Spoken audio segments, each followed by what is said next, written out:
Hi this is Telugu politics. సాధారణంగా మనం TV channels చూసేటప్పుడు లేకపోతే పేపర్స్ చదివేటప్పుడు కూడా ఒక పార్టీని తిట్టడం, ఇంకో పార్టీని పొగడడం చూస్తున్నాం.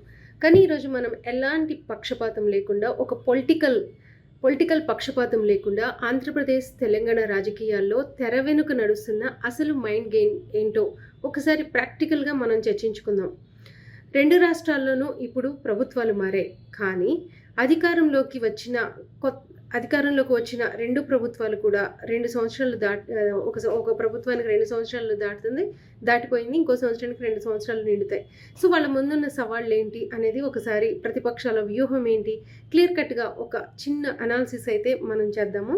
ఫస్ట్ తెలంగాణ విషయానికొస్తే ఇప్పుడు నడుస్తుంది కేవలం అప్పుల పంచాయతీ మాత్రమే కాదు. ఎందుకంటే ఈ మధ్య కాంగ్రెస్ ప్రభుత్వం బీఆర్ఎస్‌లో జరిగిన అప్పుల వల్లే ఇప్పుడు ఇలాంటి పరిస్థితులు వచ్చినాయి అని చెప్పేసి మాట్లాడుతుంది. అది ఒక బ్రాండింగ్ వార్ అని చెప్పుకోవచ్చు. అంటే కొత్తగా ఏం కాదు, 2 సంవత్సరాల దాటి కాంగ్రెస్ ప్రభుత్వం స్థిరపడాలంటే గత ప్రభుత్వ హయాంలో జరిగిన లోపాలని, అప్పులని ప్రజల ముందు ఉంచడం వాళ్ళ పొలిటికల్ స్ట్రాటజీలో ఒక భాగంగా మనం చెప్పుకోవచ్చు. అలా చేయడం వల్ల భవిష్యత్తులో తాము అనుకున్న పథకాలు లేట్ అయినా సరే దానికి కారణం పాత ప్రభుత్వమే అని చెప్పడానికి ఒక స్కోప్ అయితే ఉంటుంది. అందుకే ఇప్పుడు అదే విషయాన్ని ఈ ప్రభుత్వం డిస్కస్ చేస్తున్నట్టు మనకు కనిపిస్తుంది. అయితే ఇక్కడ ప్రాక్టికల్‌గా ఒక పాయింట్ ఉంది. ఏంటంటే ఓటర్లు ఎప్పుడూ కూడా పాత విషయాల్ని ఎక్కువ కాలం గుర్తుపెట్టుకోరు. గత ప్రభుత్వం తప్పు చేసిందని వాళ్ళు ఫీల్ అయ్యారు కాబట్టి కొత్త ప్రభుత్వానికి ఓటేశారు. కాబట్టి ఇప్పుడున్న ప్రభుత్వానికి ఒక డెలివరీ ప్రెషర్, అంటే ఇచ్చిన హామీలని నెరవేర్చాల్సిన బాధ్యత రోజు రోజుకి కూడా పెరుగుతుందనేది వాస్తవం. అది చాలా స్పష్టంగా కనిపిస్తుంది. ఇక మనం ఆంధ్రప్రదేశ్ విషయానికి వస్తే అక్కడ నడుస్తుంది క్రెడిట్ పాలిటిక్సే. ఇది నేను చేశాను, మా హయాంలో జరిగిందని ఒక క్రెడిట్ పాలిటిక్స్ అయితే అక్కడ కూడా మనకి కనిపిస్తుంది.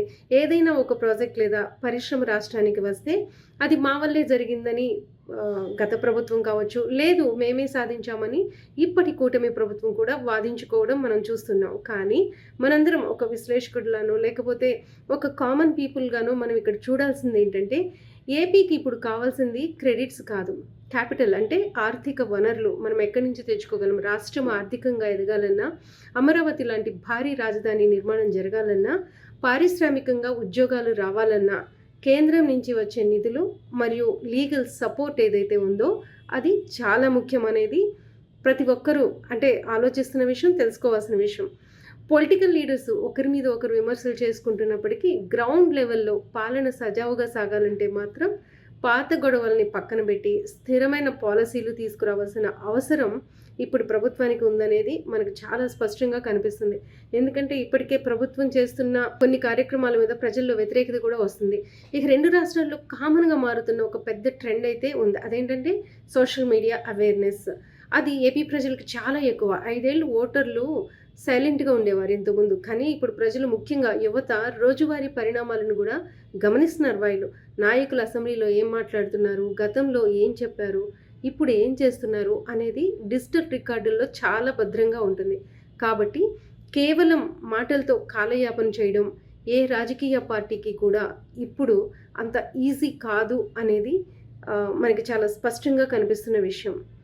ప్రజలు ఫలితాలని, అంటే రిజల్ట్స్ని చాలా వేగంగా ఆశిస్తున్నారు. ఏ ప్రభుత్వం వచ్చినా సరే ఇదివరకు ఇట్లాగా 5 ఏళ్ళు సమయం ఇవ్వడం అలాంటిది లేదు. ఇప్పుడు వెంటనే వాళ్ళకి రిజల్ట్స్ కావాలి అనే విధంగా ప్రజలు ఉన్నారు. చివరిగా రాజకీయాల్లో విమర్శలు, ప్రతి విమర్శలు ఓట్ల కోసం సహజమే. కానీ ఒక సామాన్య పౌరుడిగా మనకు కావాల్సింది రాష్ట్రాల భవిష్యత్తు మరియు ఉపాధి అవకాశాలు. మరి తెలుగు రాష్ట్రాల్లో నడుస్తున్న ఈ తాజా పరిణామాలపై మీ ఓన్ అనాలిసిస్ ఏంటి? ప్రజలు మారిన పాలిటిక్స్ని ఆశిస్తున్నారా? కింద కామెంట్ సెక్షన్లో ఖచ్చితంగా మీరు మీ అభిప్రాయాలను పంచుకోండి. ఈ నిష్పక్షపాత విశ్లేషణ మీకు నచ్చితే మన వీడియోని లైక్ చేసి సబ్స్క్రైబ్ చేసుకోండి. Thank you so much. Please subscribe Telugu politics.